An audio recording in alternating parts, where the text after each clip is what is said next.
കുരുക്ഷേത്ര യുദ്ധം വെറും ഒരു നിമിഷം കൊണ്ട് അവസാനിപ്പിക്കാൻ കഴിയുമായിരുന്ന ഒരു വീരനുണ്ടായിരുന്നു. ഭീമന്റെ മകൻ ഘടോൽക്കച്ചന് അഹിലാവതിയിൽ ജനിച്ച പുത്രൻ ബാർബരീകൻ. പാണ്ഡവർ തോൽക്കുമെന്ന് ഭയന്ന കൃഷ്ണൻ പോലും ഒടുവിൽ ആ വീരന്റെ തല ദാനമായി ചോദിച്ചു. സ്വന്തം തല അറുത്തു നൽകിയിട്ടും അദ്ദേഹം എങ്ങനെയാണ് യുദ്ധം മുഴുവൻ കണ്ടത്?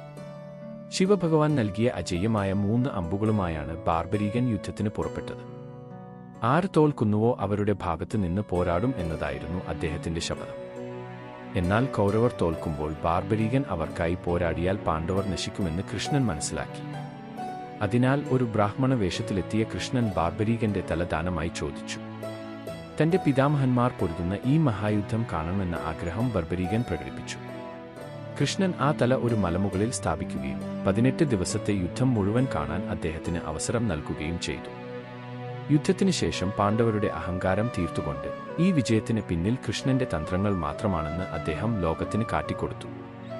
ഇവിടെ പലർക്കും അർജുനപുത്രനായ ഇരാവാനും ബാർബരീകനും തമ്മിൽ മാറിപ്പോകാറുണ്ട്.